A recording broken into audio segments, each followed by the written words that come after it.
Kana waimbirwa nevanhu ndipo unotanga kuvengwa. Service yangu yanhasi ndaipa musoro wekuti kana waimbirwa. Hakuna munhu ane basa nerombe panyika pano.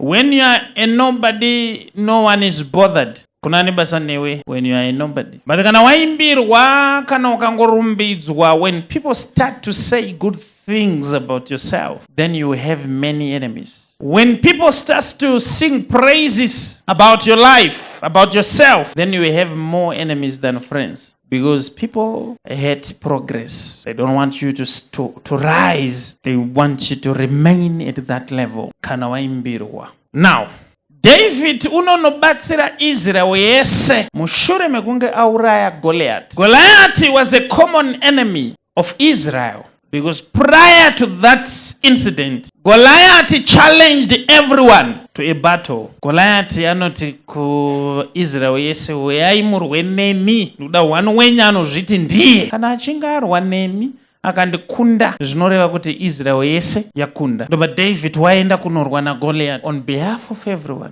David watumwa kuti asikosimudza nyika yese. Madzimai ndokubva vakomboza dzimbo, nekuti dzimbo dzinokombozwa zvichienderana nekuti ndiwani. Vanhu vanotaura pamusoro pako zvichienderana nekuti urani. Vakanaka ndo vanoenda zvavo. How do you feel? Muri tu mumba neminingina wako, muningina wako obva ashaika, vanhu votanga kuimba vakanaka ndo vanoenda zvavo. Unoombera here wakamira ipapo? Uri kuedza kuudzwa unzi aenda uyo ari better than iwewe. David akombozerwa chidziyo.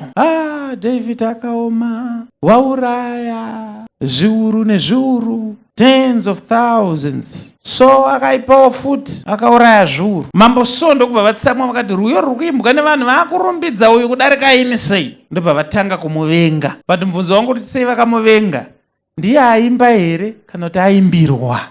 Uri kuona here kuti unogona kungovengwa kwete nekuti une chawaita, but nekuti waimbirwa. Nyika ineyi yakazara vanhu vanovenga aimbirwa, haina kuzara vanhu vanovenga aimba. When people gives praises, vavengi vanobva vawanda.